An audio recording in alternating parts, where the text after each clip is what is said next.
नागपूरवरून या वेळेस मध्ये माननीय नितीनजी गडकरी यांच्या वाड्यावरने तुम्ही मला बघताय।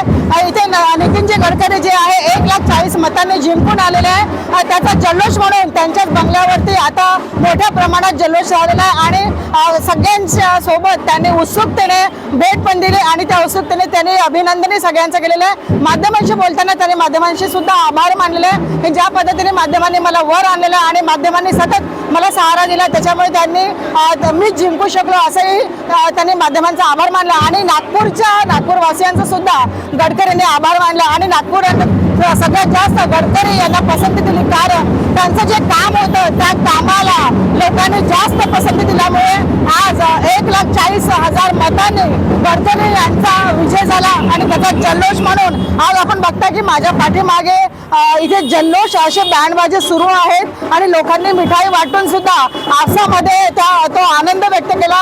सगळ्यांनी आपसामध्ये गळे भेटून सुद्धा अभिनंदन केलं आणि त्याचा जल्लोष म्हणून आज सगळे इथे एकत्र जमलेले आहेत। याच विजयी रथामध्ये गडकरी जे आहेत ते काही वेळाने इथून निघणार आहे आणि या विजयी रथावरती ते जल्लोष रॅली म्हणून सगळीकडे फेरफटका सुद्धा मारणार आहे। काही वेळातच नितीन गडकरी या विजयी रथावरनं आपली रॅली काढून सगळ्यांचं नागपूरवासियांचं अभिनंदन करायला काही वेळात निघणार आहे आणि पुन्हा नागपूर न्यूज 24 कडनं आमच्या माननीय सडक परिवहन मंत्री नितीनजी गडकरी यांना नागपूर न्यूज 24 कडनं अभिनंदन आणि त्यांच्या पुढच्या भविष्यासाठी हार्दिक शुभेच्छा देऊन मी इथेच थांबते।